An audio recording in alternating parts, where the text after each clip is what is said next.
quicker than we think, quicker than we definitely hope.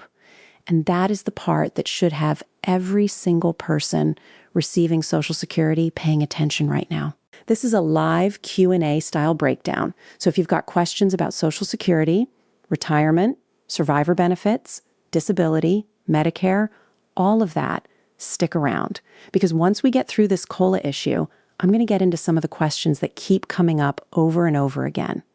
But first, let's start with the big headline, because nobody is really debating this part anymore.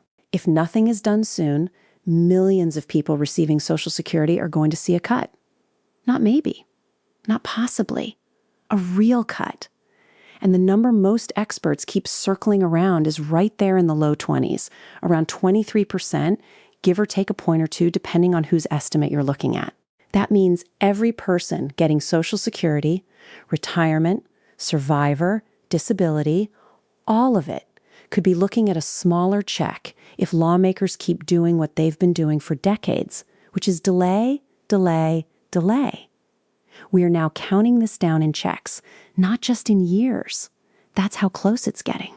And the reason is not complicated. Social Security has been paying out more than it brings in from current payroll taxes for years now, and the system has been making up the difference by drawing down the trust fund.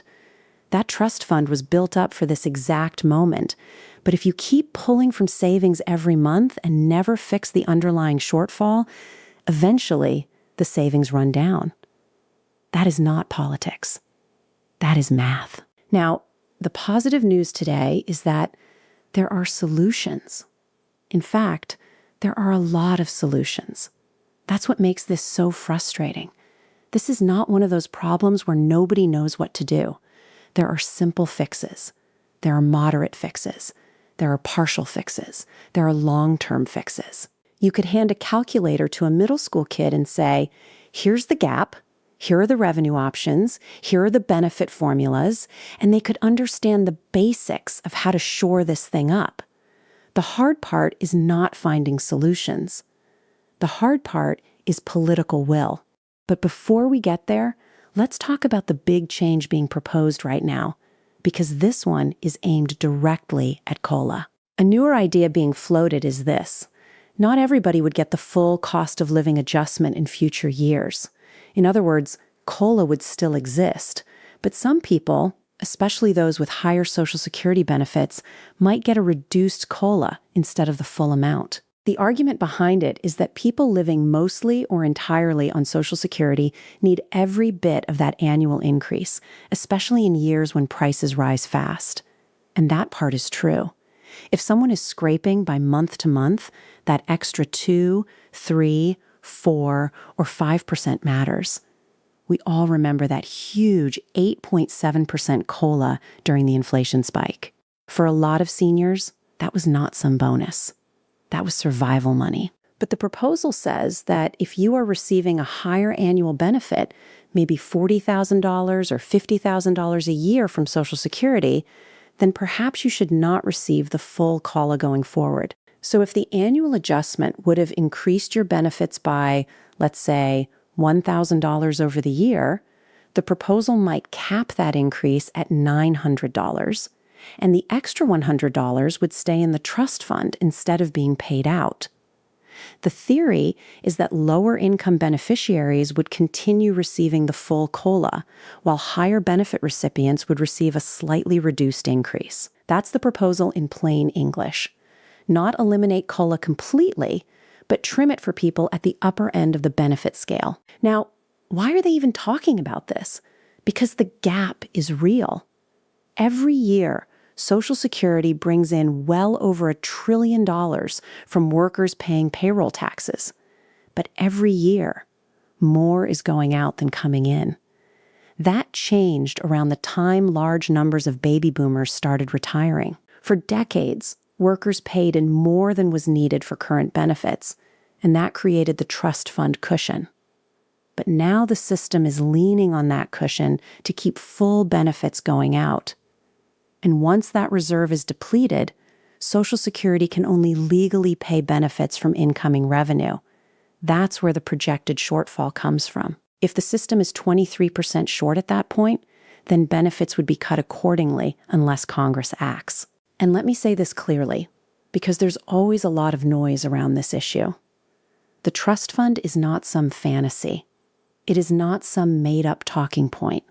If you are receiving Social Security benefits right now, part of your monthly check is effectively being supported by the trust fund.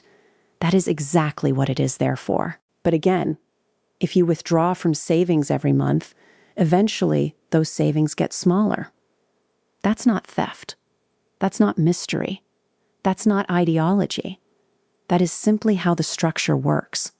So when people try to distract from the real issue, what they are usually doing is avoiding the obvious conclusion. Lawmakers had decades to act, and they chose not to. Now, let's get to the part that a lot of people in this community support, and that is smashing the cap. Right now, workers pay Social Security payroll tax only up to a certain wage limit.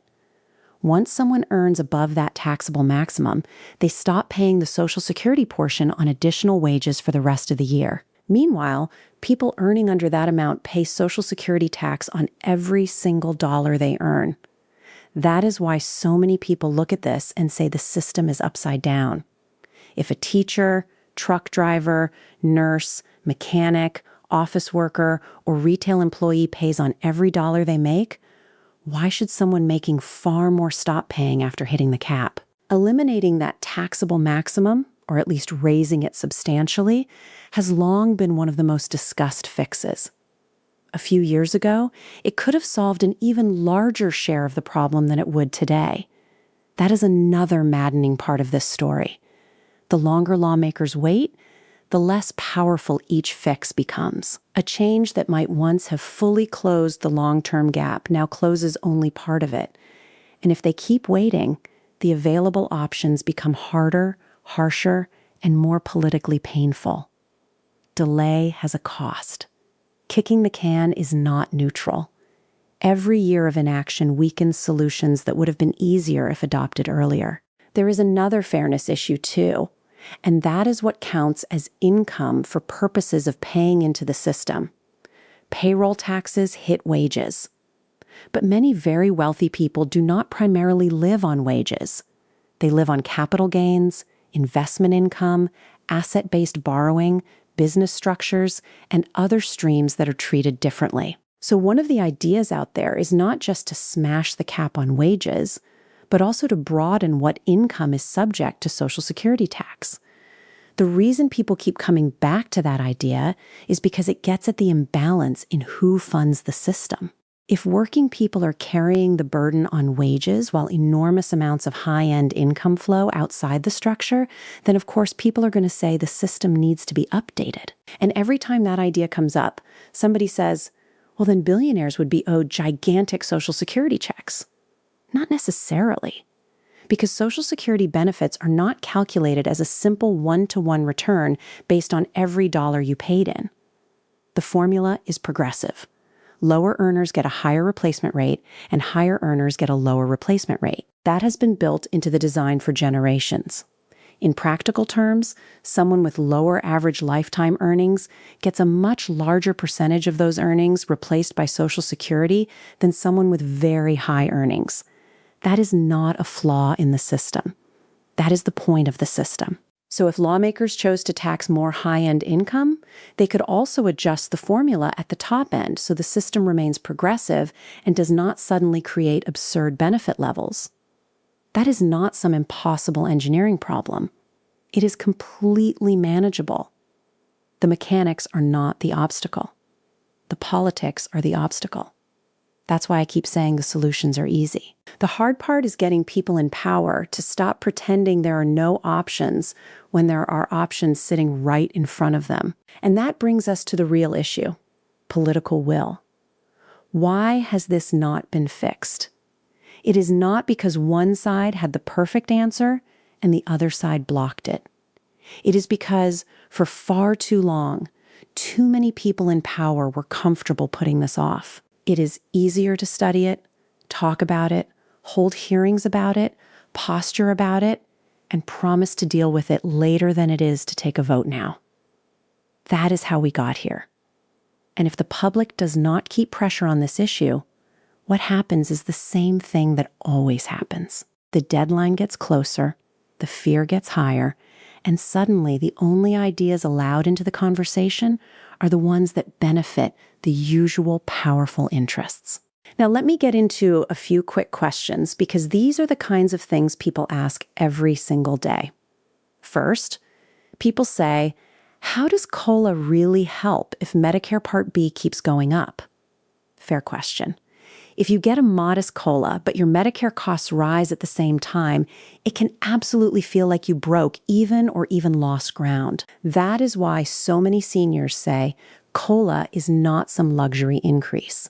It is just an attempt to keep up with inflation, and even then, it does not always fully reflect the costs older Americans actually face. Another question is, if I sell my home, will I lose my Social Security?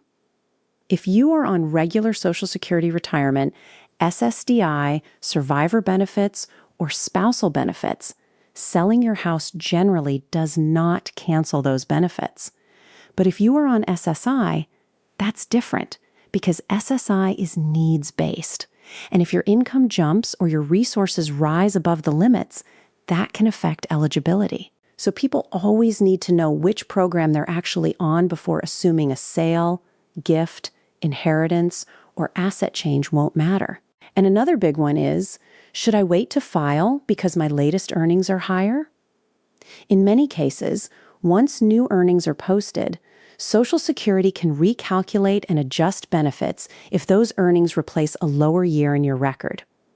That means if a recent year becomes one of your high 35 years, the system can update your amount. So filing and wage updates are related, but not always in the way people assume. A lot of people miss out just because they think they have to wait on every detail before making a move. So here's the bottom line. The proposal to reduce or cap COLA for higher benefit recipients is now part of the broader conversation because the system is under pressure and the clock is ticking. But that is only one possible fix, and it is far from the only one. There are revenue options, there are tax options, there are formula options, there are fairness options. There are many ways to strengthen Social Security without simply pushing the burden onto people who rely on it most. The public needs to understand that, because once people understand that the solutions exist, then the excuses start looking a whole lot weaker. All right, we're over time, but this is too important not to stay on. If you're new here, stick around, because tomorrow I'm going to talk about the one thing that matters more than any single proposal, and that is how you actually build the political will to get this fixed before those cuts become real. There is some good news there, and I want to walk through it carefully. So join me tomorrow, and we'll keep breaking this down, and then I'll spend the rest of the time answering as many of your questions as I can.